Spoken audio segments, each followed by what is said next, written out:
할렐루야. 오늘 우리 하나님 말씀 여호수아서 4장 19절에서 24절까지 말씀을 가지고서 길갈에 세운 돌이라고 하는 제목으로 우리 하나님 말씀 증거하겠습니다. 오늘 4장 말씀은 저희가 후반부만 좀 읽었습니다만 4장 전체를 보면은 전반부 4장의 전반부 말씀하고 지금 우리가 같이 봉독한 4장의 후반부 말씀이 좀 겹치고 반복이 됩니다. 그래서 후반부 말씀만 일단은 읽고서 4장 전체의 말씀을 통해서 하나님의 은혜를 나눠 보려고 합니다. 요단강을 지금 건너고 있죠. 그것을 도하다 그렇게 우리가 이게 표현을 하는데, 요단강을 이제 건너면서 이들이 그냥 건너는 것이 아니라 오늘 말씀 보니까 요단강을 쭉 건널 때 제사장들이 이제 먼저 들어가서 이 어깨에 하나님의 궤를, 언약궤를 메고서 딱 이렇게 버티고 서 있죠. 버티고 서 있었던 바로 그 자리에서 돌들을 하나씩 택하라라고 하는 그런 하나님의 말씀이 주어집니다. 그래서 그들이 그 말씀대로 그 돌들을 택해요.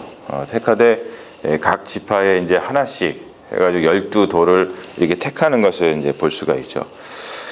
그 말씀을 보면 영어로 보면 take up a stone on his shoulder 그렇게 되어 있습니다. 그러니까 돌을 택해서 어깨에 맸다고 하는 걸 보니까 이 돌이 뭐 조그만 돌은 아니었던 것 같아요. 큰 돌이었겠죠. 뭐 조그만 돌 같으면 그냥 이렇게 뭐 주먹에 이렇게 쥐고서 갔겠지만 좀 큰 돌이었던 것 같습니다. 그래서 어깨에 메고 그렇게 가는 그런 모습을 볼 수가 있죠. 그것을 뭐라 그러냐면 오늘 말씀에 보면 그것이 표징이라고 얘기를 합니다. 사인이다. 후손들에게 사인이 될 것이다 라고 얘기를 합니다. 왜 사인이 되느냐? 시간이 지나서 후손들이 그 요단강 사건을 모르는 사람들, 그리고 또 출애굽 사건을 경험하지 못했던 그런 사람들이 그 돌을 보고서 묻는다는 것이죠. What do these stones mean to you? 이 돌들이 무슨 뜻입니까? 이 돌이 왜 여기에 있습니까? 라고 묻는다는 거예요. 그렇게 됐을 때에 여호와의 언약궤 앞에서 끊어졌나니 곧 언약궤가 요단을 건널 때에 요단물이 끊어졌습니다 라고 하는 하나님이 역사하신 그 사실을 증거하게 된다는 겁니다. 테스타모니, 증거하게 된다는 것이죠. 우리가 오늘 찬양 불렀던 것처럼 이것이 나의 간증이요. 간증이라는 말은 테스타모니죠. 그것을 모아서 우리가 하나님께서 역사하신 것을 모아서 쓴 것이 이제 성경책이고 그렇습니다. 이 언약궤라고 하는 것은 하나님의 임재를 상징을 하죠. 언약궤라는 것은 하나님의 말씀입니다. 보면은 언약궤를 메고서 그들이 앞에 섰을 때, 지금 오늘 말씀 보면 언약궤의 여호와의 언약궤 앞에서 끊어졌다 그래요.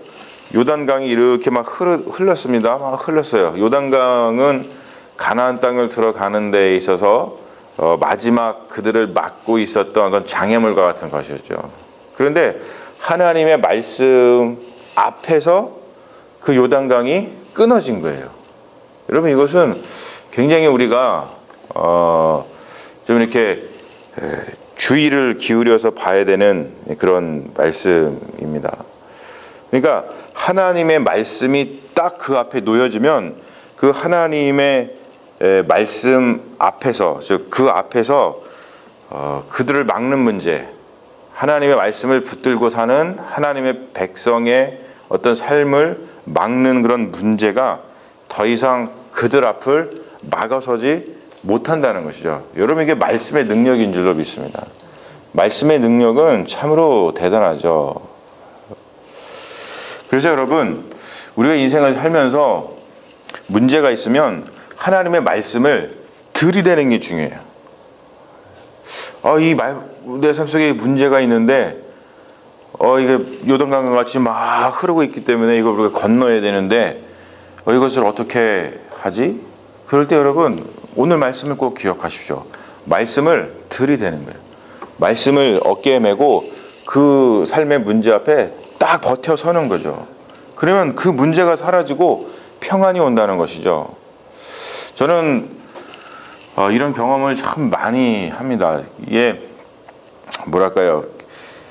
근데 개척을 하는 것에 대한 하나님의 은혜인 것 같아요. 개척을 어떤 경험을 한 것에 대한 하나님의 은혜인 것 같은데, 그때는 뭐 붙들 게 없으니까, 사실 붙들 게 없으니까 하나님 말씀밖에 붙들 게 없거든요. 하나님 말씀 붙들고 주님께서 역사해 주시옵소서, 그런 기도를 많이 합니다. 제가 우리 그 큰 아이를 임신을 했을 때에, 그때가 가장 좀 이렇게 저희가 좀 가정이 좀 많이 힘들 때였어요. 힘든 게 뭐 다른 게 힘든 게 아니라 학교를 마치고 개척을 해야 되는데 뭐 아무것도 없고, 뭐 미국에서 뭐 개척을 했는데 가본 지역도 아니고 누구 한 사람 아는 분도 계신 것도 아니고, 그래서 거기 가서 개척을 하다 보니까 그 상황 자체가 굉장히 힘들었습니다. 사실 뭐 그 당시에는 경제적으로도 너무 힘드니까 뭐 먹고 죽을 돈도 없었어요. 그랬는데 아기를 임신해가지고 뭐 병원도 갈 돈도 없고 하니까 임신을 했었는데, 임신하고 나서 처음으로 한 4개월 만에 의사를 봤습니다. 의사를 봤는데 뭐 이렇게 이제 저기를 하더라고요. 초음파를 찍고 뭐 하더니 의사가 그러는 거예요. 애가 좀 다운 증후군 증세가 있다, 그러는 거예요. 그럼 어떻게 해야 됩니까? 그랬더니 그거를 정확하게 알아보려면 양수 검사를 해야 된다는 거예요. 그 양수 검사는 얼마나 듭니까? 2,000불이 든대요. 저희가 2,000불이 우리가 지금 당장 먹고 죽을 돈도 없는데 2,000불이 어딨냐. 그 집사람이 막 낙심을 하고 너무 걱정을 하고 막 그러더라고요. 근데 제가 그 당시에 말씀을 붙들고서 늘 묵상을 했었습니다. 근데 그 당시 하나님의 말씀이 뭐였냐면, 제가 붙들고 기도했던 말씀이 뭐였냐면, 우리가 잘 아는 말씀이에요. 열왕기 하 20장에 히스기야가 하나님 앞에서 막 기도해가지고 네가 곧 죽을 것이다 라고 했는데, 하나님께 기도해가지고 15년 동안 또 삶의 연장을 받고 사실 새 삶을 얻었네, 그런 말씀이 우리가 잘 알지 않습니까? 그 말씀을 붙들고서 기도하는데 하나님의 이 마음속에 큰 감동이 있더라고요. 그래서 제가 옆집 사람한테 그랬습니다. 여보, 제가 말씀을 붙들고, 내가 이 말씀을 붙들고 이 아이에 대해서 기도하고 우리 상황에 대해서 기도를 주님께 드렸더니 주님이 걱정하지 말라 그러시더라. 그래서 그 말씀 붙들고서 기도하면서 그 은혜를 체험을 했습니다. 걱정이 안 되더라고요. 그래서 제가 집사람을 안심시키고 나중에 끝까지 이 의사를 끝까지 나을 때까지 봤을 때 계속 의사가 4개월 만에 보고, 그 다음에 또 본 게 이제 7개월 만에 의사를 봤는데, 의사가 그때 또 다른 의사였는데 또 다운 증후군 얘기를 하는 거예요. 근데 그때는 이미 저희한테 그러더라고요. 늦었다는 거예요. 이때는 그냥 나서 키우든지 해야지 이거는 뭐 더 이상 어떻게 할 수 없다는 거예요. 그래서 믿음으로 우리가 하나님 앞에서 기도하면서 아닐 거라고 믿기도 하고, 어떤 마음이 또 있었냐면, 주님, 다운 증후군이면 어떻습니까? 주님께서 주시는 생명 다 귀하니까 뭐 무엇을 주님께서 주시든지 다 우리가 기쁨으로 하나님의 은혜를 사모하겠습니다. 그러면서 담대한 마음으로 그 말씀을 주셨으니까 나아갔어요. 근데 낳고 보니까 그냥 뭐 아시지만 저를 닮은 아주 이쁜 아들이 나왔고, 왜 다운 증후군인가 그랬더니 얘가 백골애가 커요. 백골애가 큰 애들은 다운 증후군 그 의심을 한다 그러더라고요, 뱃속에서. 얘가 나 태어나자마자 얼마나 잘 먹는지, 엄마 젖도 잘 먹고 뭐도 잘 먹고, 그래서 얘가 남들보다 키가 좀 많이 큰 겁니다. 그래서 이런 것처럼 우리가 삶 속에서 일어나는 일들은 정말로 우리의 삶을 괴롭히거든요. 근심 걱정하게 하고 앞으로 나아가지 못하게 하고, 그런 일들이 살면서 많이 있습니다. 그럴 때마다 다른 게 필요 없더라고요. 하나님의 말씀을 딱 붙들고서 그 말씀으로다가 그 앞을 들이대는 거예요. 딱 쓰는 겁니다.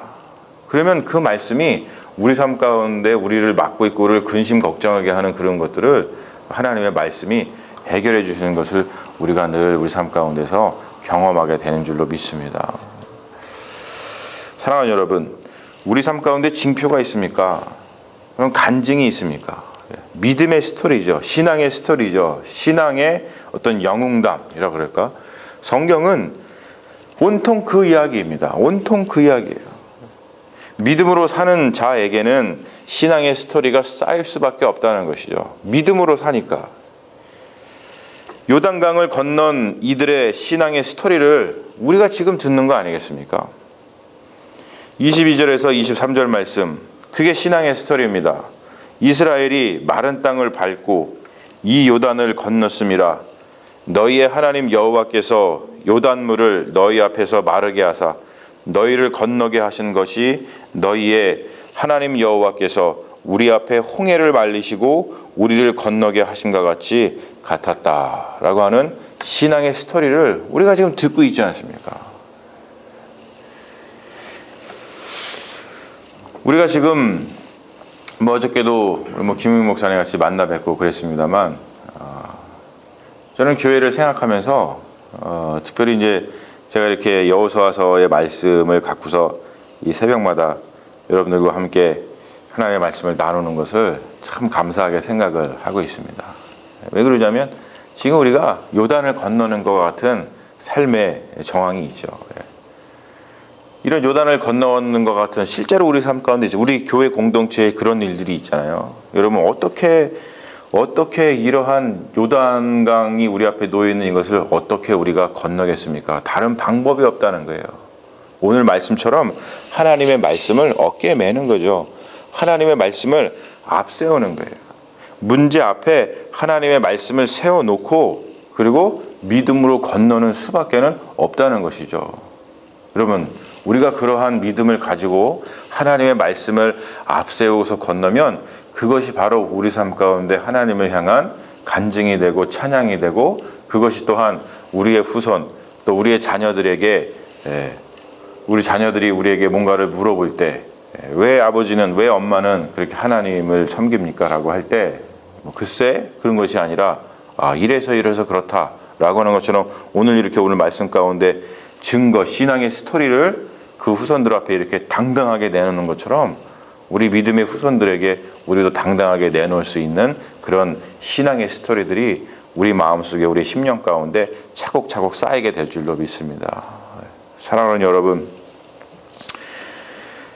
우리의 인생 가운데, 삶의 여정 가운데 여러 가지 문제들이 있거든 오늘 말씀을 기억하시고 여러분들의 삶 가운데서 길갈에서 세운 돌, 그 주운 돌, 그 징표가 되는 그런 것들을 이렇게 주실 수 있도록 하나님의 말씀을 어깨에 메고 그 하나님의 말씀을 믿고 나아가는 믿음의 자녀들이 다 되시기를 주님의 이름으로 축원합니다. 아멘.